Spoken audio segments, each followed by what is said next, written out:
Hello everyone, and thanks for joining us. We'll be starting the webinar in about 2 minutes.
Well, hello, ladies and gentlemen, and welcome to our webinar.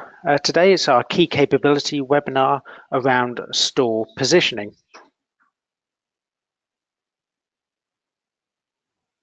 Okay, so firstly, let me introduce myself. So my name is Robert Gregory, and I am a Global Research Director here at PlanetRetail RetailNet Group. And I'm joined by the key author of our store positioning report, Yoli McCready. And it really is our pleasure to lead this webinar showcasing this report, which forms part of our key capability series. The full report, of which this is just a condensed version, is now available to download for clients on the PlanetRetail R&G websites. And in this overview, we will demonstrate using our data and our STEIP framework that stores are facing a challenge and why their positioning is absolutely crucial to their future success. We will then introduce our store positioning framework, accompanied by current examples. Then we will look at how retailers can move their positioning through both the differentiation and cost levers. Finally, we will review some of the implications for both retailers and suppliers. The session today is scheduled to last 20 to 25 minutes, so there will be time for questions at the end. If you do have a question as we go through the webinar, please feel free to use the GoToWebinar chat functionality. It should be on the right-hand side of your screen, and we will endeavour to answer them at the end of the webinar. Okay, so our key capability reports form a crucial part of our STEIP and winning strategy frameworks. We use our STEIP framework to show the drivers behind the changing landscape and how these pressures on physical stores are not only going to accelerate in the coming years, but also what the implication and the impact this has on strategic decisions for both retailers and also suppliers as well. For those of you who are not familiar with our STEIP approach, it really is rooted in a bottom-up assessment of the different variables that could impact our future world, taking in society, technology, economy, industry, and policy. And this, combined with PlanetRetail R&G's proprietary global data, our industry knowledge, and deep analyst insights, creates a new set of assumptions about the future. And with this set of assumptions about the future world, we analyse the potential impact on decisions for both retailers and brands. And therefore, the winning strategies to invest in as you make decisions about markets, resources, and talent.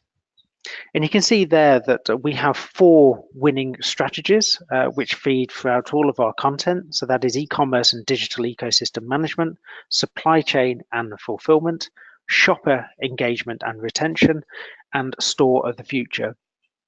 And the Store of the Future report was published at the end of last year.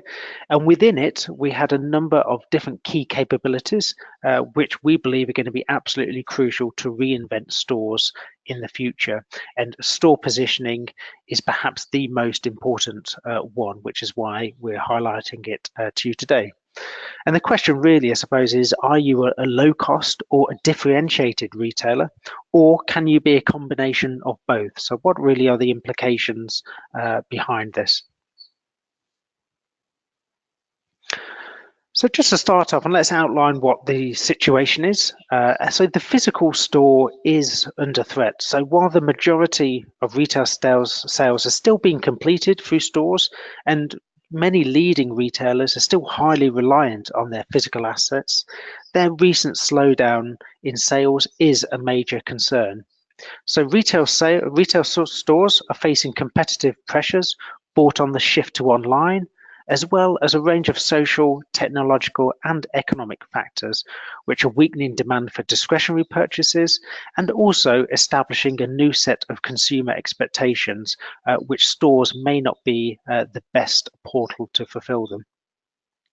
And as growth slows, retailers are responding by a variety of different measures, of which we're sort of grouped 3 here. So they are closing stores or scaling back new store expansion, or they investing in either smaller stores, such as convenience and discount, as well as e-commerce, of course, in order to diversify their estate, or they are reshaping their existing physical assets to better suit those current consumer needs. And this is really where the store of the future comes in.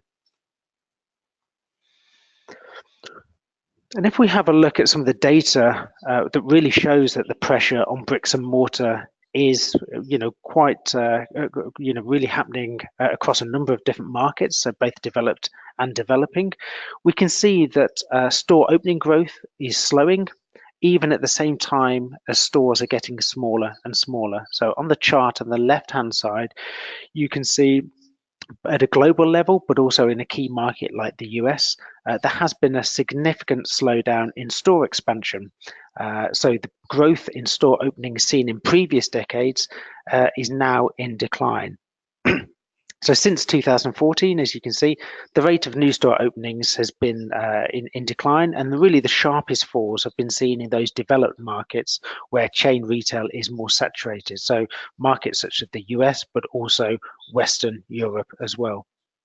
And this also coincides over the same time period with the fall in the average sales area of grocery stores globally. So roughly a decrease over the past 5 years, whereas the previous decade actually saw an increase in the average store sales area of about 4%. So a real marked difference there as stores are getting smaller and smaller. And also as well, existing stores are facing pressure. So as you can see on the right-hand side, this is like-for-like growth of some of the selected grocery retailers globally, primarily big box retailers. And it really illustrates how these players have struggled to grow sales through their existing stores.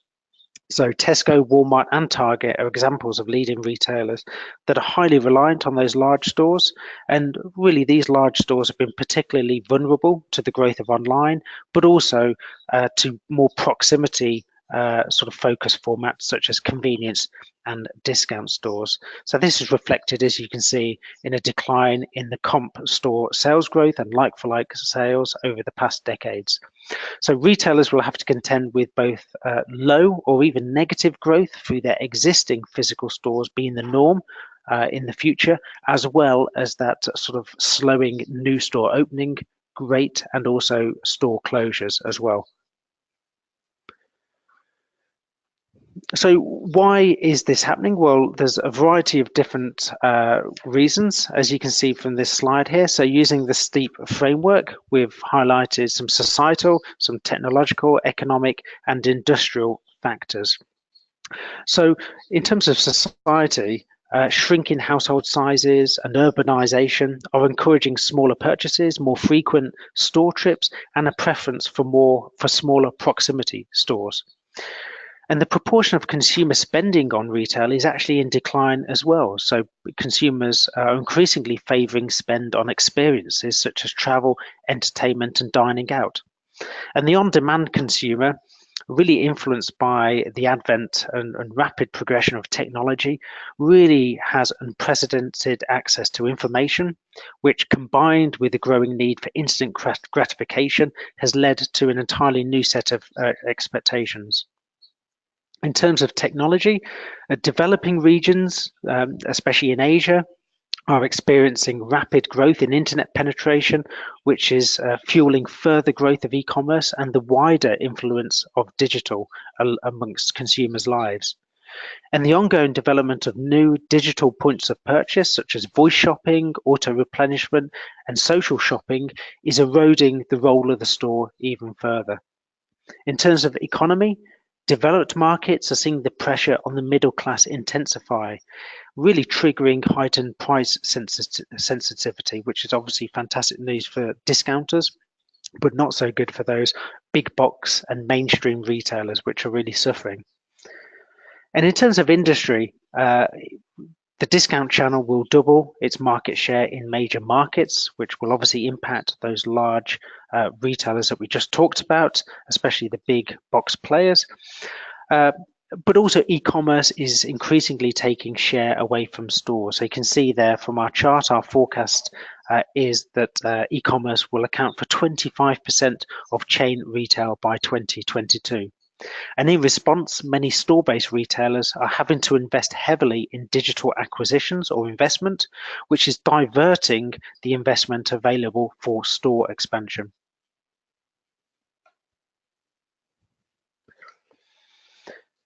So in our Store of the Future report, we identified 6 key capabilities which are absolutely essential to reinventing the store to this new set of realities in the future. So these include the ability to offer an experiential experience within the stores.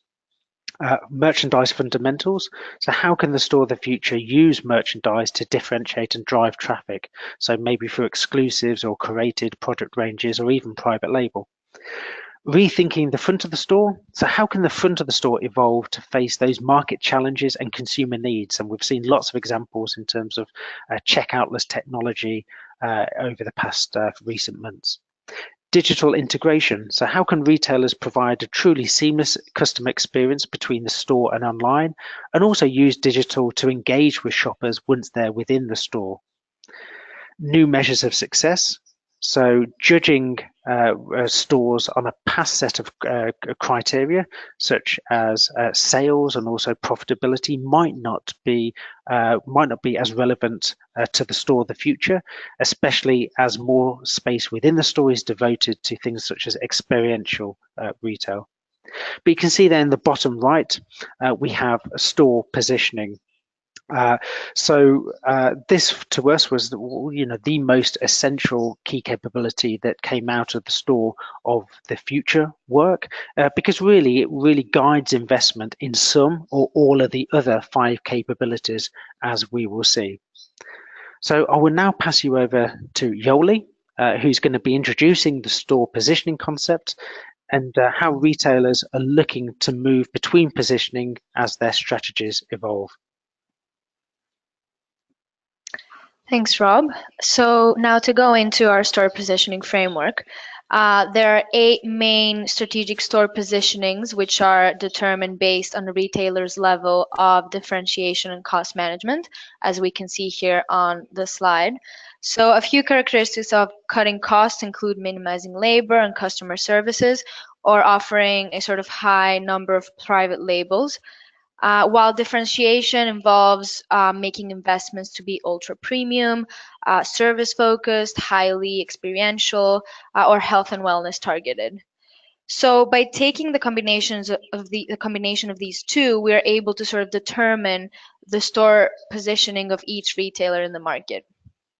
So looking into these store positionings more specifically, we start from the first one, which is on the bottom right of the wheel here, which is called no frills. And retailers within no frills are the ones that are described as having low price and low levels of differentiation. So this is sort of the bare minimum kind of experience that includes obviously low cost as a priority.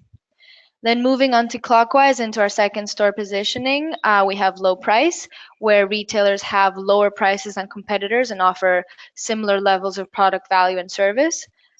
Position number 3, which is what we call hybrid, is the strong combination of having both differentiation and lower prices than competitors. Then moving on, retailers within differentiation. These offer highly unique products and services, which sort of set them apart in the market.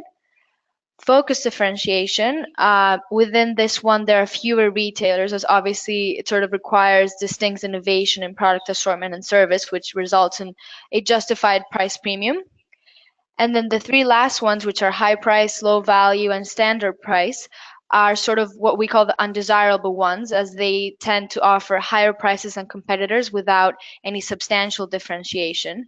And so, as we'll see in the next slide, these are sort of the ones that we consider the ones that are destined to fail.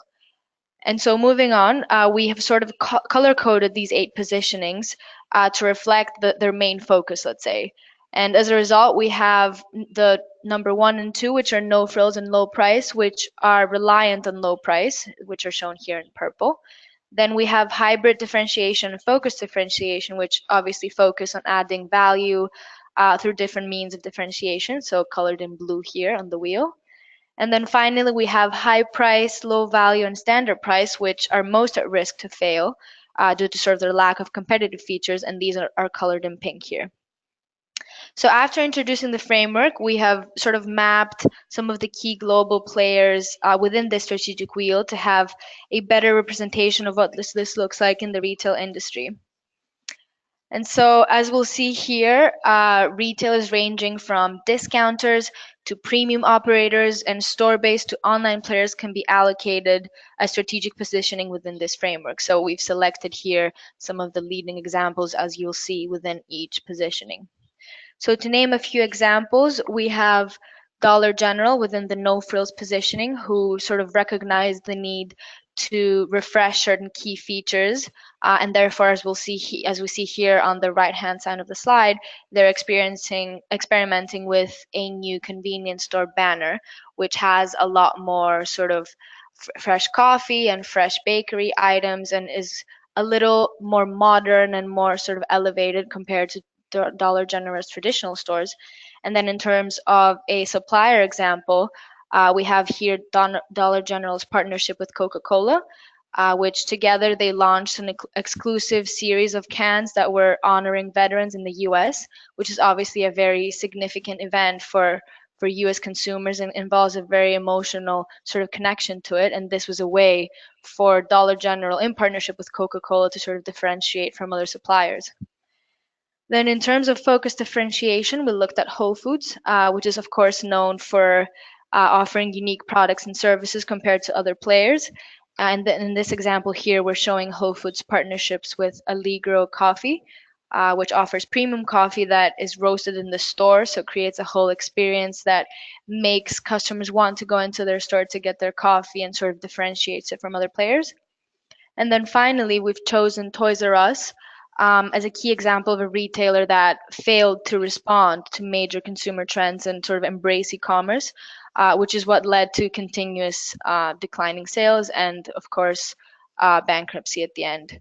And so it is very indicative that now Toys R Us, in order to recover, has set its sights on several initiatives that either leverage emerging technologies such as augmented reality or in rethinking its store strategies. So looking at more urban stores, smaller stores, and things like that that sort of correspond to consumer needs right now. So what is clear here is that the main challenge for retailers is that they need to continuously invest in new initiatives to sort of maintain their place, or they risk falling into a non-sustainable positioning, as we just spoke about. So constantly evolving consumer needs and tech advancements are always redefining the expectations for differentiation and low cost, and are sort of constantly pushing the limits outwards. And so what that means is that initiatives that would have led differentiation a few years ago, such as, for example, free in-store Wi-Fi, are now considered table stakes across the industry, and so they're no longer sufficient to differentiate a retailer against others. And so those retailers who fail to evolve or adopt the wrong strategic decisions are always at risk of being pulled into what we call the unsustainable positionings of 6, 7, and 8. So now to sort of take a closer look into a few of the initiatives that retailers can invest in to remain differentiated, we have organized them based on our Store of the Future key capabilities that Rob outlined earlier. So all of these serve the primary purpose of allowing retail stores to become a physical portal for brands and product experiences. So allowing them to be places where customers can be inspired, where they can come to learn or co-work, socialize, experiment with new products, and so on.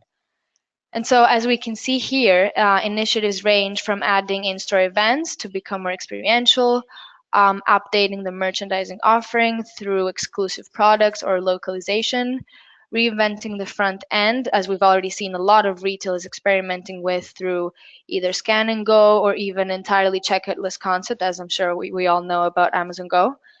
And then finally, just looking at digital integrations and how retailers need to make significant investments in robotics and machine learning, which are all aimed at sort of making both the front end and back end operations more efficient.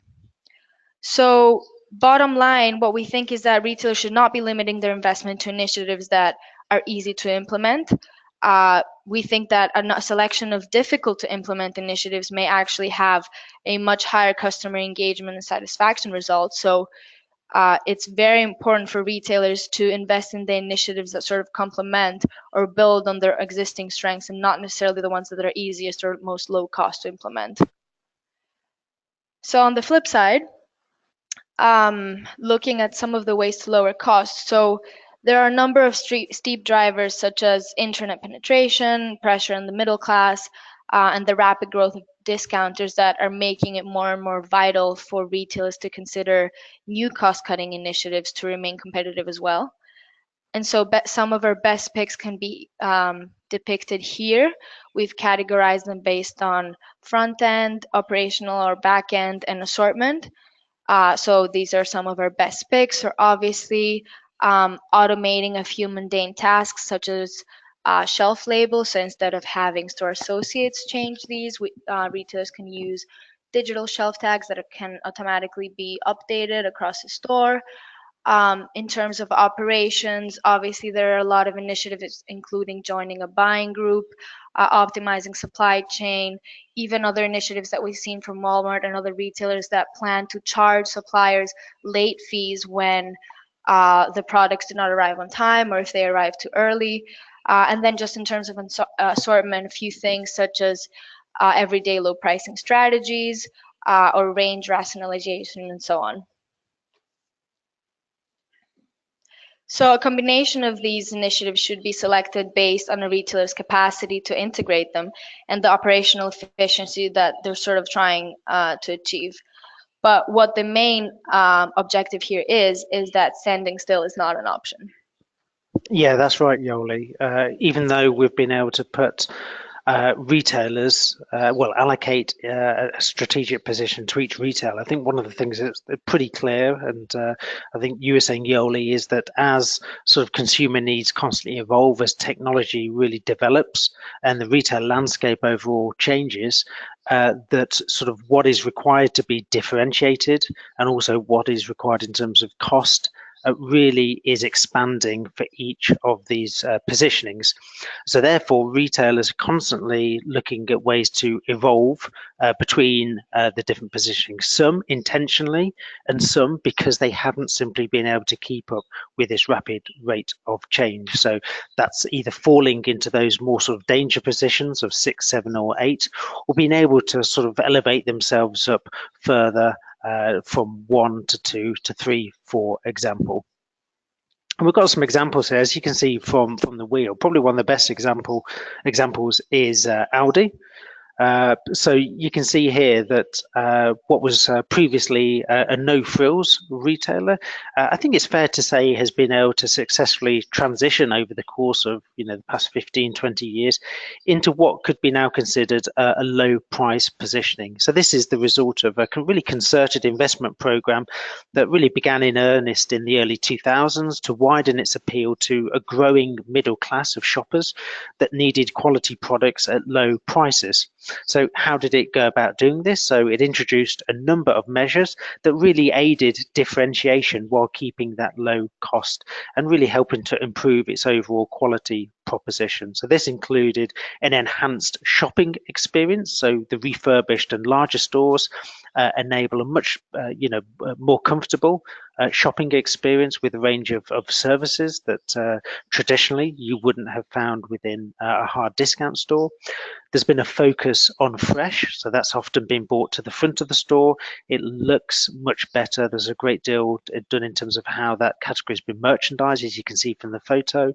Also includes a lot of work in terms of fresh bakeries and the alcohol section as well, and also a focus on quality. So a real move away from the sort of low price and low quality that perhaps was a perception of Audi historically, really towards bringing in additional brands and also elevating its private label with the launch of a premium private label tier. And another great example is Walmart. So Walmart as well is gradually moving and changing its positioning. So the world's largest retailer is obviously currently investing heavily to expand its digital capabilities and reach. And in the sort of words of CEO Doug McMillon, it wants to look more like an e-commerce company. So this is a great example of a retailer really stating out that it does want to change its positioning. So this has been pursued through a series of digital acquisitions and in-house initiatives that really are positioning Walmart as both a physical and a digital portal. And that includes a range of logistics fulfillment and also store refurbishments as well.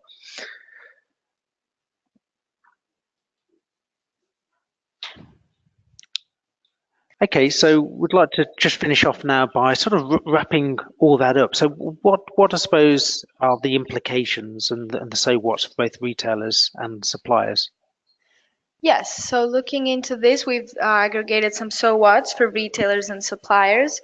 And to start off with retailers, we recommend starting by making sure you understand your current strategic positioning, sort of knowing what you need to do to remain a leader in your respective positioning, what you need to invest in, what you need to change, what your priorities should be. Are you changing fast enough? And then identifying the need to potentially move store positioning if your current business model sort of doesn't suit your and your customers' needs anymore. And then finally, how can suppliers sort of support you in this quest to remain relevant and differentiate or lower your costs? Yeah, and I think just to pick up on that, Yoli, from the supplier side, so I think it's going to be, absolutely crucial for suppliers to really understand the positioning of their key retailer clients and understanding as well, if you know their positioning, how can you best support them in their in that positioning? And are you able to demonstrate to your retail partners that you're really at the forefront of digital change? As we saw in a number of examples there, a lot of retailers are using digital in order to differentiate and also improve costs as well. So really understanding where a retailer is and where it's going is really going to be absolutely crucial in order to partner with them successfully.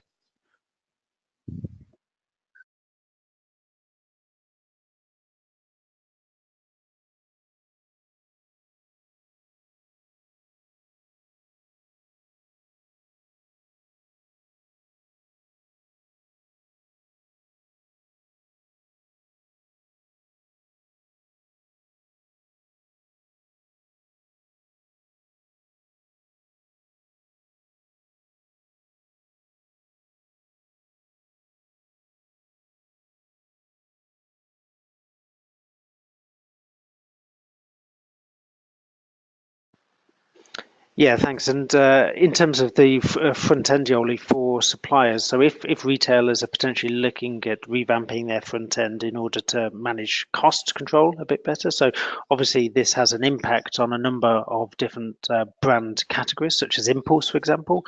So for suppliers, it's really understanding with their key retail partners what their strategies are in this area and working together in new ways of creating impulse. So this could be within the store. So what are the new opportunities and placements within the store that could be created as retailers look to differentiate and also control costs, but also online as well, other opportunities there.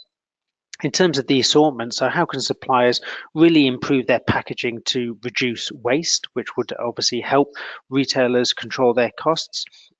As would in terms of some of those more operational things, such as ensuring timely and complete product deliveries. We know that's a big area of focus amongst many retailers, asking suppliers for this. And really is packaging really optimized for delivery under various different conditions, and that could include delivery from a store, for example. And then finally, in terms of differentiation, so some of the things that retailers can look into, obviously, are they organizing events and customer workshops to sort of add that experiential element to their stores, which drives people to their stores and sort of creates some excitement? In terms of merchandise fundamentals, are they constantly renewing their range to cater to new trends? Are they looking at exclusive products? Are they experimenting with new formats and so on? In terms of reinventing the front of the store, are they optimizing the checkout process to make it faster, easier, more seamless? And then finally, in terms of digital integration, are they sort of thinking of incorporating AR or VR capabilities into the store? Are they implementing online to offline initiatives and so on? Yeah, and as well in terms of suppliers helping retailers to differentiate. So I think in the future there's going to be opportunity for brands to really use space within the physical stores to really help retailers create true brand experiences. So, where can brands really partner with retailers to add additional content and excitement within the stores? And that also fits into the ability to innovate with the product range and also offering product exclusives as well. So how can you really help the retailer differentiate? So that could be through an entirely new product range, or it could be through a new promotion, for example. And Yoli showed that example of Coca-Cola partnering with Dollar General to help them differentiate. That's a fantastic example, I think. And in terms of digital integration, so how can you help retailers create content? Maybe there's opportunities for gamification within the store, so that could involve a different sort of strategy from suppliers in terms of promotional activity. Okay, so we've come to the end of our webinar. So we did ask for some questions, and I'm pleased to say we do have some, so many thanks for submitting those. So I'll just take the first one that I've got here. So this one's around store openings. So I think it's a two-part question. Are we going to see less store openings in the future?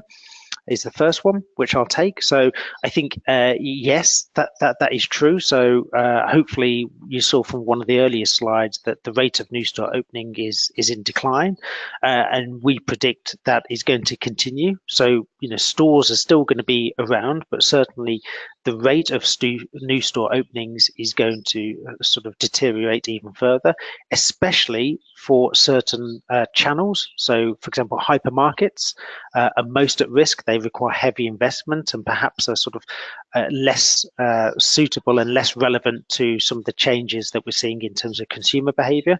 Whereas, of course, the likes of convenience and discount are probably going to continue to see quite healthy new store openings because this market, those channels are less saturated, and also they fit more into the sort of convenience and proximity needs that we're seeing from consumers and likely to see in the future as well. A second question is, how can brands make synergies with the retailers towards those capabilities building? Is differentiation the only answer? And how can brands support this? So hopefully you saw from the so what's that brands can really help retailers both in terms of the ability to differentiate. So I think Yoli and myself hopefully showed some examples, but also talked about how retailers are looking to differentiate and how brands can help. So you saw product differentiation, experiences within the store, promotional activity, supporting retailers on events even.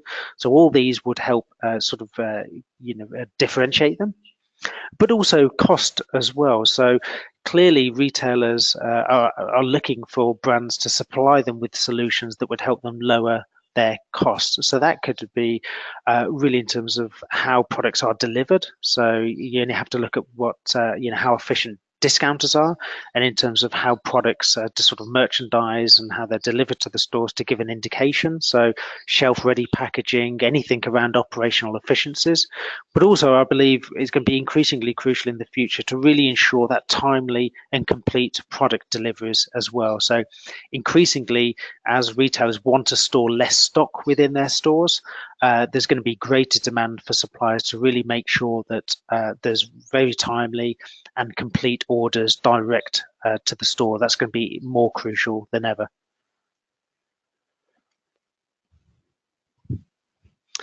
Okay, we've one other question as well. It's around. We mentioned briefly Amazon. I think we showed it as one of the store positionings, and also Whole Foods as well. So somebody just asking about we saw Whole Foods in the focus differentiation positioning. Would the acquisition by Amazon impact that at all? So it potentially could. So we've already seen some moves from Amazon about introducing everyday lower prices within some of those Whole Foods stores. So really focusing on sort of making Whole Foods more affordable to a greater proportion of people. So that would sort of help shift Whole Foods positioning, further to the right of that wheel. But there's a risk here, of course, because Whole Foods, of course, has that focused differentiation appeal. If the price is reduced and it does lose some of its ability to have that differentiation, it would bring it even greater into competition to more of those mainstream retailers, which are really sort of expanding and nibbling away at Whole Foods sort of USP already in the US. So there is a danger towards that as well. So that's brought us to the end of the webinar today. So as mentioned, the full report is available for download on the PlanetRetail RNG portals, providing lots more information, lots more examples. So thoroughly recommend you go and download that. But from myself and Yoli, many thanks for listening in today. I hope it's been useful, and please contact the email address there if you have any additional questions.